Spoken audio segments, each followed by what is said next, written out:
Diabetes নিয়ে actually আমাদের ছোট করে একটু আলোচনা করি যে অনেকের মধ্যেই কিছু ভুল ভ্রান্তি ধারণা আছে যে একসময় আমরা জানতাম যে আমাদের দাদা নানা বা বাবাদের বয়সী যারা বয়স্ক ডায়াবেটিস আসলে শুধু তাদেরই হয়।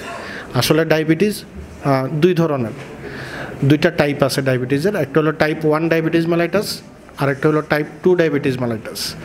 টাইপ 1 ডায়াবেটিস মেলাইটাস এটা অ্যাকচুয়ালি জন্মের পর ছোটো বাচ্চাদের হয়ে থাকে, অথবা একদম কম বয়সী ছোট থাকা অবস্থায় তাদের এটা ডেভেলপ করে। কিভাবে ডেভেলপ করে? আসলে বডির আমাদের যার ডেভেলপ করে তার বডি ভুলবশতভাবে আমাদের যে প্যানক্রিয়াসের বিটা সেল মানে আইলেটস অফ ল্যাঙ্গারেন্স থেকে যেখানে ইনসুলিন সিক্রেশন এখন ভুলবশতভাবে বিটা সেলটাকে ডিস্ট্রাকশন করে, মানে ধ্বংস করে দেয়।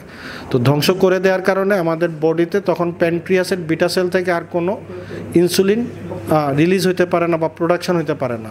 তো এই কারণে ছোট বাচ্চাদের বা জন্মের পরে বাচ্চাদের টাইপ 1 ডায়াবেটিস মেলাইটাস ডেভেলপ করতে পারে। যেহেতু ইনসুলিন আমাদের শরীরে রিলিজ হওয়ার পরে আমাদের ব্লাড গ্লুকোজ লেভেল কন্ট্রোলে রাখে, এবং এই টাইপ 1 ডায়াবেটিস মেলাইটাসে আমাদের বডিতে কোনো ইনসুলিন প্রোডাকশন হতে পারে না। তো ছোট বাচ্চাদের যাদেরই টাইপ 1 ডায়াবেটিস মেলাইটাস ডেভেলপ করে তাদের একমাত্র চিকিৎসা ইনসুলিন, আর কোনো চিকিৎসা নয়। যতদিন সে জীবিত থাকবে ইনসুলিনের উপর ভরসা করেই থাকতে হবে, যেহেতু তার বডিতে কোনো ইনসুলিন প্রোডাকশন হচ্ছে না, হবেও না। আর টাইপ 2 ডায়াবেটিস মেলাইটাস সাধারণত আমরা জানি যে এল্ডারলি বলতে বা একটু 45-50 বছর 55 বছর ওইরকম বয়স জানি, কিন্তু ইদানিংকালে আমরা এরকম অনেক দেখতেছি যে আমাদের কাছে অনেক পেশেন্ট আছে হাসপাতালে যে 25 বছর 28 বছর 30 বছরে আমাদের টাইপ 2 ডায়াবেটিস মেলাইটাস ডেভেলপ করতেছে। টাইপ 2 ডায়াবেটিস মেলাইটাস এগুলোর অনেক কারণ আছে। এর মধ্যে ফ্যামিলি হিস্ট্রি মানে পরিবারে যদি কারো থাকে সেটা একটা গুরুত্বপূর্ণ বিষয়, যে আমাদের বাবা মা বা আমাদের ফ্যামিলিতে ফার্স্ট ব্লাড রিলেটিভ যারা আছে এদের মধ্যে যদি কারো থাকে তাহলে সে ডায়াবেটিস মেলাইটাস টাইপ 2 ডেভেলপ করার ঝুঁকিতে পড়ে যায়। তো ডায়াবেটিস মেলাইটাস প্রিভেন্টেবল, আবার যখন হয়ে যাবে এটাকে কন্ট্রোলে রাখা যাবে। তো স্থূলতা যেন না হয়, মানে ওবেসিটি যেন না হয়, কেউ যেন ওজন বৃদ্ধি না করে, যে খাদ্যাভ্যাস যে ভালো খাদ্যাভ্যাসগুলা খেতে হবে, কোনো ফাস্টফুড খাওয়া যাবে না, নিয়মিত হাঁটাচলা করতে হবে, ব্যায়াম করতে হবে।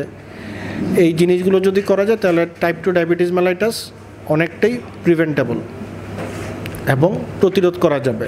আর যদি কারো ডেভেলপ করার পরে যে আমার ডেভেলপ করে গেছে, এখন আমি ফ্রাস্ট্রেশনে থাকলাম, স্ট্রেস নিলাম এটা নিয়ে, এটাও ঠিক হবে না। কারণ স্ট্রেস হরমোন আমাদের ডায়াবেটিস আবার বাড়াই দেয়। যে আমি এটা নিয়ে স্ট্রেস হইলাম যে আমার ডায়াবেটিস হয়ে গেছে, আমার জীবন শেষ, এগুলো নিয়ে চিন্তা করলে স্ট্রেস হরমোন রিলিজ হবে, এই হরমোন আবার ডায়াবেটিসের আমার ব্লাড গ্লুকোজের পরিমাণ বাড়াই দিবে।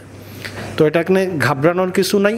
যখনই ডেভেলপ করবে নিয়মিত ব্লাড গ্লুকোজ পরীক্ষা করতে হবে, এবং এটাকে নিজের নিয়ন্ত্রণে রাখার জন্য সঠিক খাদ্যাভ্যাস, শারীরিক শ্রম, ব্যায়াম, পরিশ্রম, নিয়মিত ঘুম, চিনি, মিষ্টি, তেল, চর্বি জাতীয়, শর্করা জাতীয় জিনিস খাবার কম খেতে হবে, খাবার নিয়মিত একটা নির্দিষ্ট পরিমাণে খেতে হবে, শারীরিক শ্রম, ব্যায়াম, রেগুলার হাঁটাচলা, এই জিনিসগুলোর অভ্যাস করতে হবে যেন এটা আমার নিয়ন্ত্রণে থাকে।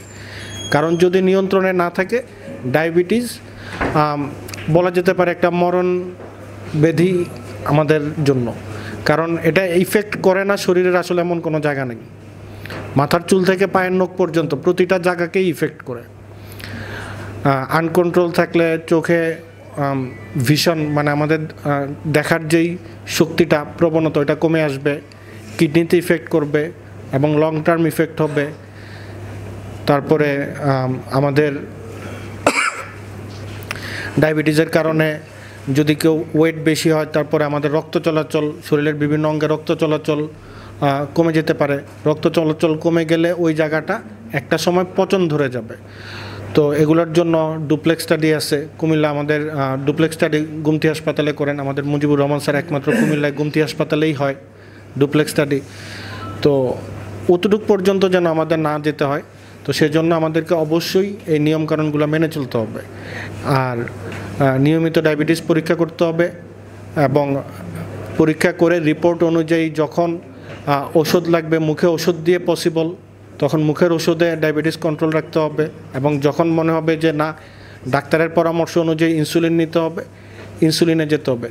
এবং বলা হয়ে থাকে যে আমার একজন টিচার অ্যাকচুয়ালি আমাকে একবার পড়ানোর সময় বলছিলেন মেডিকেল কলেজে, যে যেহেতু বিটা সেল থেকে আমাদের ইনসুলিন সিক্রেশন হয়, তো আমরা যেমন সারাদিন কাজের পরে একটু রেস্ট করি, 2 ঘন্টা রেস্ট করি, খাওয়ার পরে একটু রেস্ট করি, আমাদের বিটা সেলের তো কোনো রেস্ট হয় না, কারণ সে কন্টিনিউ বডিতে অল্প পরিমাণে হোক ইনসুলিন প্রোডাকশান করে, যেটা আমাদের শরীরের ব্লাড গ্লুকোজ লেভেলটাকে একটু নিয়ন্ত্রণে রাখে।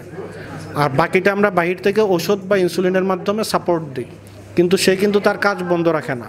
তো সেজন্য স্যার বলছেন যে আমাকে, যে ডায়াবেটিসের জন্য সবচেয়ে বেস্ট লেভেল যাই থাকুক, অল্প পরিমাণে হোক, কিন্তু insulin is the best treatment. কারণ তুমি যখন বিটা সেলকে রেস্ট দিবা, সে রেস্ট পাবে, সে পরবর্তীতে রেস্ট নেওয়ার পরে যখন কাজ করবে, সে পুরোদমে কাজ করবে, তে সম্পূর্ণ পুরোদমে এই বিটা সেল থেকে সর্বোচ্চ পরিমাণ ইনসুলিন রিলিজ করতে পারবে।